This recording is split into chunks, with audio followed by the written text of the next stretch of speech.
Hi there. Good day. I am Ryan Armanligus Jr., a third year student of elementary education at Caraga State University.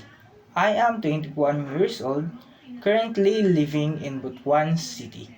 I've always believed in the saying that teaching isn't a profession, it's a calling. And today, I'm excited to share how my passion in teaching will inspire, guide, support, and grow alongside young learners as well as contributing to their success.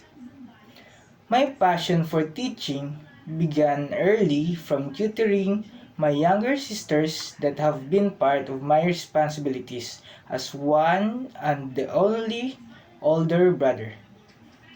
Becoming a little teacher and witnessing my mother teaching children deepened my desire and commitment in helping children reach their full potential. Throughout my years at Caraga State University, it equipped me with a strong academic foundation, classroom management, and creative teaching strategies, blending theory with hands-on learning experience. Through volunteering to teach children in basic writing and reading. One of my proudest moments during my volunteering days was helping a struggling reader improve my by using playful, engaging instructional materials and story-based approach.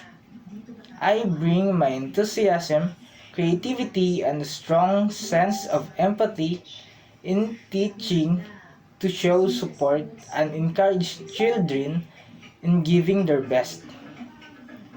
Here are some of my achievements I'm proud of as a future educator.